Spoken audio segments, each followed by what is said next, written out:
Welcome to my YouTube channel B topic updates. B topic updates में आपका स्वागत है। तो चलिए आज मिलते हैं एक न्यू टॉपिक के साथ जो बहुत ही इम्पोर्टेंट है। इसके हम करंट और हिस्ट्री से रिलेटेड देखेंगे। जैसे नोबेल प्राइज़ के बारे में आज हमको पढ़ मतलब बहुत ही इम्पोर्टेंट टॉपिक है जो सभी ही एग्ज़ाम में पूछा जाता है। और करंट में जो कौन से मतलब 6 क्षेत्रों में मिलता है तो कौन से क्षेत्र में किसे मिला है, इसके सारे डिटेल मैं एक ही वीडियो में कवर कर लिया हूँ। तो आइए देखते हैं। तो बात कर ले नोबेल प्राइज़ की स्थापना कब हुई थी। तो नोबेल प्राइज़ की स्थापना स्वीडन के वैज्ञानिक अल्फ्रेड बर्नहार्ड नोबेल ने 1901 ईस्वी में किया था। तो 1901 ईस्वी में किया था। कौन किया था? Alfred Bernhard Nobel. ये कहाँ का वैज्ञानिक था? तो स्वीडन का वैज्ञानिक था। आगे बात कर ले अल्फ्रेड अल्फ्रेड नोबेल का जन्म कब हुआ था। तो ये 1833 ईस्वी में हुआ था। और कहाँ हुआ था? तो स्वीडन के शहर में स्टॉकहोम में हुआ था। और यहीं से क्या पुरस्कार वितरित किया जाता है स्टॉकहोम से। देखिए इनके बारे में कुछ लिखा हुआ है वो पढ़ लें। और उन्होंने क्या महत्वपूर्ण चीज़ों की खोज की उनके बारे में भी देखिए। 9 वर्ष की उम्र में अपने परिवार के साथ रूस चले गए थे। अल्फ्रेड नोबल एक अविवाहित स्वीडिश वैज्ञानिक और केमिकल इंजीनियर थे। वो कौन थे? केमिकल इंजीनियर और स्वीडिश थे। वो मतलब 9 वर्ष की उम्र में ही रूस चले गए थे। उन्होंने 1867 ईस्वी में डायनामाइट की खोज, जो बहुत ही इंपॉर्टेंट है, पूछा जाता है कि डायनामाइट का खोज किसने किया और कब किया। तो 1867 ईस्वी में डायनामाइट की खोज कौन किया था? तो अल्फ्रेड नोबल ही ने किया था। स्वीडिश लोगों को 1896 ईस्वी में इनकी मृत्यु के बाद ही पुरस्कारों के बारे में पता चला, जब इन्होंने उनकी वरीयता पढ़ी जिनमें उन्होंने अपने धन मिलने वाली सारी मतलब धन से मिलने वाली सारी वार्षिक आय पुरस्कारों की मदद से दान कर दी। अपने वसीयत में उन्होंने आदेश दिया कि सबसे योग्य व्यक्ति, चाहे वह स्कैंडिनी स्कैंडिनियन हो या ना, तो पुरस्कार प्राप्त करे। मतलब वह व्यक्ति, सबसे योग्य व्यक्ति, चाहे वह स्कैंडिनियन हो या ना हो, मतलब यहाँ का हो या ना हो, उसे पुरस्कार प्रदान किया जाता है। मतलब कोई भी कंट्री का हो, अगर वो योग्य है तो उन्हें पुरस्कार मिलेगा। चलिए देखते हैं 2022 का नोबेल पुरस्कार। सबसे महत्वपूर्ण नोबेल पुरस्कार कितने क्षेत्रों में दिया जाता है? तो 6 क्षेत्रों में दिया जाता है। पहले 5 ही क्षेत्रों में दिया जाता है था। और छठा जो है कब दिया जाता है? छठा 1968 से स्टार्ट हुआ था अर्थशास्त्र के क्षेत्र में। उसके बारे में भी हम पढ़ेंगे। पहले देख लेते हैं करंट से रिलेटेड। तो नोबेल प्राइज जो है 2022 का, सबसे पहले देखें तो फिजियोलॉजी और मेडिसिन यानी चिकित्सा के क्षेत्र में किसे मिला। तो चिकित्सा के क्षेत्र में बोले तो प्रोफेसर स्वांते पावो। कौन है? बायो बायोलॉजी का स्वांतो पावो। पावो से याद लिखिए रखिएगा। Medicine, physiology. योगदान देखिए किस क्षेत्र में इसको मिला। तो विलुप्त हेमी होमिनी और विलुप्त होमिनी और मानव के विकास में जीनोम संबंधी तथा नियर नी नियंत्रण के जीनोम संबंधी तथा जीनोम सीक्वेंस के बारे में यह योगदान दिया। ठीक। थोड़ा बात कर ले हम 2021 की। ये पीडीएफ मैं टेलीग्राम पे शेयर कर दूंगा, आप वहाँ से पूरी डिटेल पढ़ लेना। ये जैसे चिकित्सा में 21 में मिला था डेविड जूलियस और आर्डन पटापोसियन। ठीक है। ये 21 का भी थोड़ा देख लीजिएगा, याद रख लीजिएगा। आगे चलते हैं, बात करते हैं। फिजिक्स की बात कर ले तो फिजिक्स में किसे मिला। फिजिक्स भौतिकी की बात कर ले तो विजेता है 3 लोगों को मिला फिजिक्स में। ठीक। तो 3 लोग कौन कौन थे वे? एलन आस्पेक्ट, ये एलन आस्पेक्ट है। जॉन क्लोजर है तथा एटन जिलिंगर है। एंटन जिलिकर है। ये 3 महान व्यक्ति है जिसे फिजिक्स यानी भौतिकी के क्षेत्र में मिला है। अच्छा ये मतलब क्यों मिला इसे, क्या योगदान दिया इन्होंने, तो इन्होंने योगदान दिया क्वांटम यांत्रिकी में प्रवेश, मतलब क्वांटम यांत्रिकी में प्रयोग किए कंप्यूटिंग और क्रिप्टोग्राफी में तेजी से विकसित नए एप्लीकेशन के लिए आधार तैयार करने के लिए। तो ये एप्लीकेशन तैयार किया था कौन सा, क्वांटम यांत्रिकी में और कंप्यूटरिंग और क्रिप्टोग्राफी को तेजी से विकसित करने के लिए एप्लीकेशन का आविष्कार किया। तो फिजिक्स का इन्हें मिल गया। बात कर ले 21 में फिजिक्स में किसे मिला था, तो डेविड जूलियट और कटापोसियन, इसे फिजिक्स में मिला था। आगे बात कर लेते हैं, देख लीजिए केमिस्ट्री यानी रसायन शास्त्र में। रसायन शास्त्र में बात कर ले तो कैरोलिन वर्टेजी और मोर्टन मोल्डर मोल्डर और बेरी शार्टलेस, यानी कि इसमें भी रसायन शास्त्र में 3 पर्सन को मिला है। यहाँ तीनों का फोटो भी देख लीजिए आप। और ये कैरोलिन वर्टोजी, मोर्टन मोल्डर मोल्डर और वेरी शार्पलेस। अच्छा इसका योगदान क्या रहा, तो क्लिक केमिस्ट्री और बायो ऑर्थोगोनल केमिस्ट्री, यानी कि क्लिक केमिस्ट्री और बायो ऑर्थोगोनल केमिस्ट्री के विकास में महत्वपूर्ण योगदान के लिए इसे दिया गया। आगे बात कर ले 21 में केमिस्ट्री का किसे मिला था, बेंजामिन लिस्ट और डेविड मैकमिलन, बेंजामिन लिस्ट और डेविड मैकमिलन। ये भी आप एक इसका भी देख लीजिएगा, इम्पोर्टेंट रहेगा। चलिए आगे बात कर लेते हैं, तो साहित्य लिटरेचर, लिटरेचर के क्षेत्र में किससे मिला, तो एनी एर्नो, एनी एर्नो को मिला है। ये साहित्य के क्षेत्र में मिला है। योगदान इसका क्या रहा है पता है, साहस और नए नैदानिक तीव्रता के लिए, साहस और नैदानिक तीव्रता के लिए इसे ये योगदान साहित्य में मिला है, साहित्य का एनी अर्नोक्स। अच्छा 21 की बात कर ले तो 21 में मिला था अब्दुल अब्दुल रजाक गुरना, अब्दुल रजाक गुरना को मिला था 21 में साहित्य का। ठीक, आगे बात कर लेते हैं शांति के क्षेत्र में।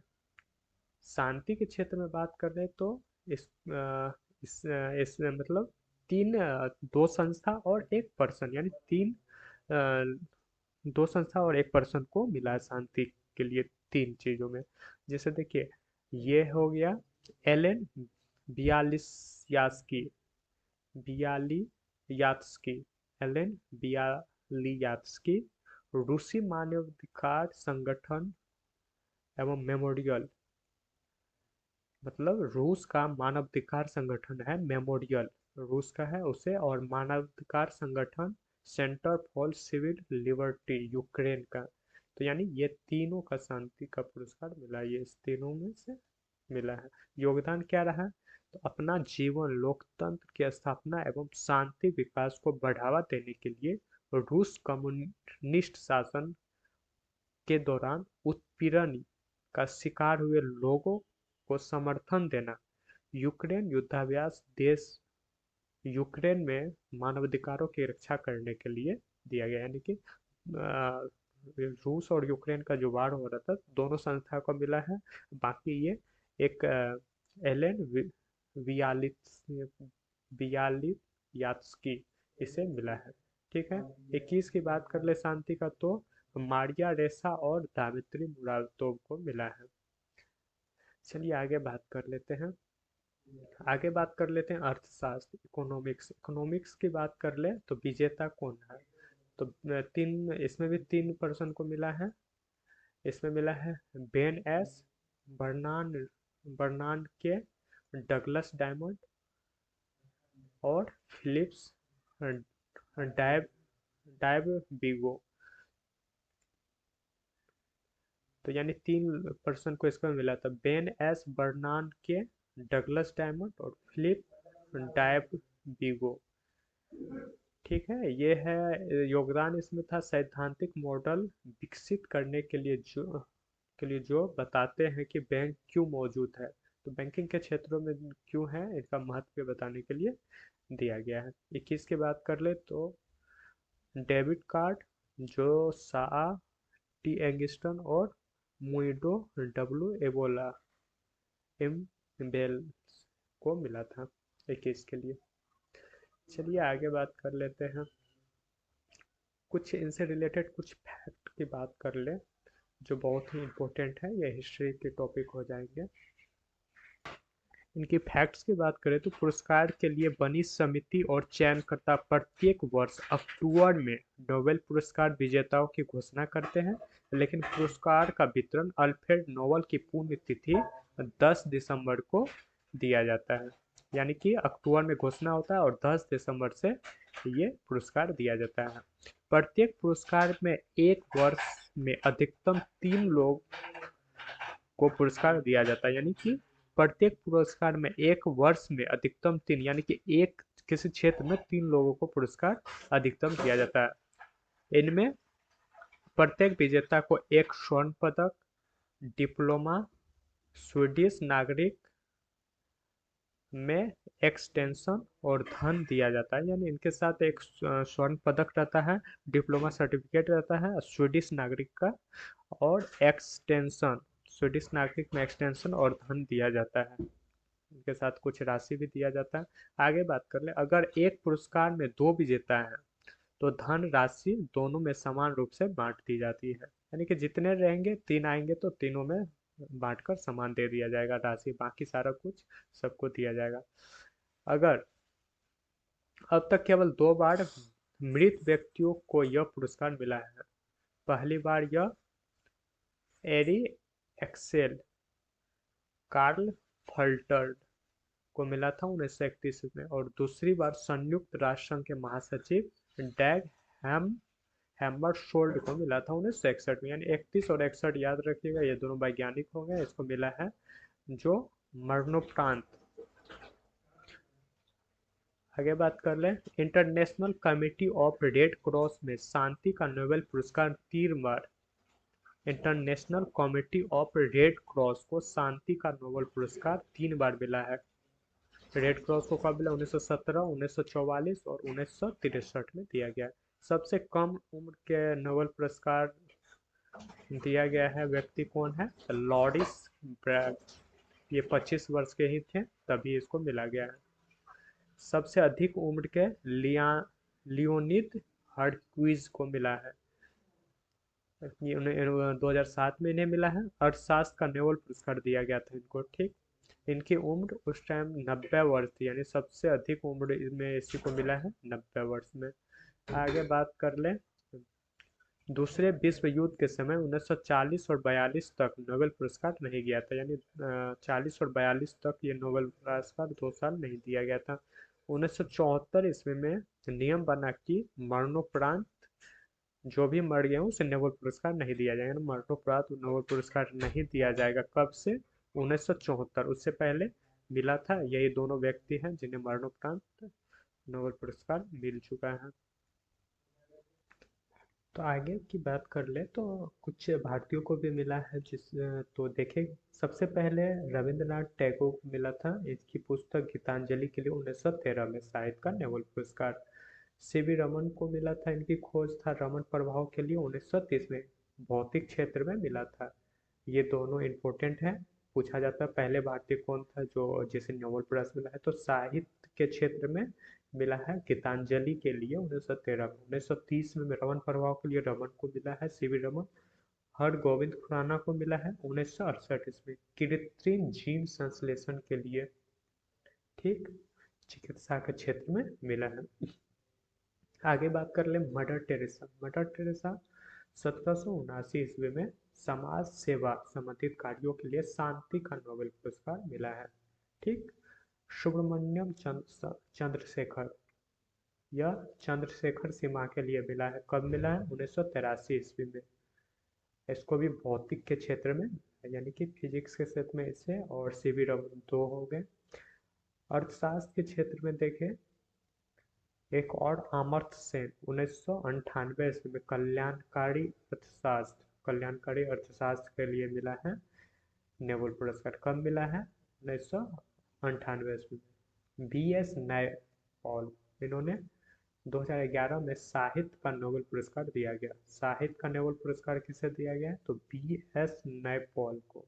ठीक, ये बहुत ही इम्पोर्टेंट टॉपिक है।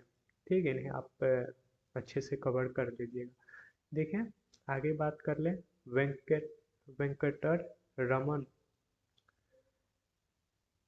वेंकटर रमन रामकृष्ण वेंकटर रमन रामकृष्ण को मिला है भारतीय अमेरिकी है, यानी भारतीय मूल का अमेरिकी व्यक्ति था, जिसमें थॉमस ई स्टेल्स और इसराइल की अदा की योन्नत के साथ प्रोटीन का निर्माण करने वाले राइबोसोम की रचना की कार्य प्रणाली की खोज के लिए संयुक्त रूप से 2009 ईस्वी में रसायन विज्ञान का नोबेल पुरस्कार दिया गया।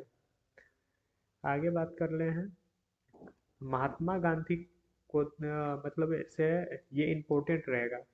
क्या हुआ कि 5 बार नामित हुए महात्मा गांधी, लेकिन इन्हें नोबेल पुरस्कार एक बार भी नहीं दिया गया। तो 5 बार देखिए, 1937, 38, 39, 47 और 48 में इसको नामित किया गया, लेकिन एक बार भी इसे चुना नहीं गया है। ठीक, आगे बात कर रहे थे कुछ और महत्वपूर्ण फैक्ट, जैसे 2 बार नोबेल पुरस्कार जीतने वाले 4 व्यक्ति हैं। कौन कौन है? तो मैडम क्यूरी है, 1903 ईस्वी में रेडियो सक्रियता भौतिकी, यानी रेडियो सक्रियता की खोज के लिए भौतिकी में मिला गया था, और 1911 ईस्वी में शुद्ध रेडियम रसायन के निष्कर्षण के लिए दिया गया। तो मैडम क्यूरी को 2 बार मिल गया है। लिनस पॉलिस 1954 ईस्वी में मिला था। हाइब्रिडाइजेशन कक्षीय सिद्धांत रसायन के लिए, ठीक, रसायन शास्त्र केमिस्ट्री के लिए मिला था इनको। हाइब्रिडाइज कक्षीय सिद्धांत के लिए 1954 में, और 1962 में मिला किसके लिए? तो नाभिकीय परीक्षण निषेध संधि एक्टिविज्म शांति के लिए, यानी शांति के लिए दूसरा मिला था इसको। देखें तीसरे व्यक्ति तो जॉन बार्डिन की बात करें तो 1954 ईस्वी में ट्रांजिस्टर भौतिकी के आविष्कार के लिए, और 1972 ईस्वी में अतिचालक के सिद्धांत, इसको दोनों यानी फिजिक्स में ही मिला है 56 और 72 में, जॉन बार्डिन।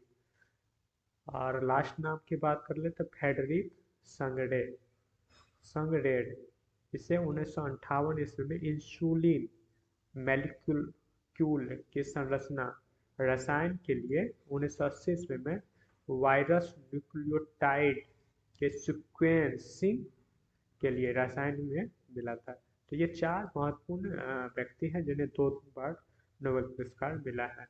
तो आई होप कि आपको ये टॉपिक बहुत ही हेल्पफुल लगा होगा, और ये आने वाले सभी एग्ज़ाम, गवर्नमेंट एग्ज़ाम के लिए बहुत ही ज़्यादा इम्पोर्टेंट रहने वाला है। खासकर ये करेंट जो है, इन्हें आप एक बार 2 बार देख लीजिएगा तो याद रह जाएगा। ठीक, आगे इसी तरह की टॉपिक आपको मैं अवेलेबल करवाते रहूँगा। थैंक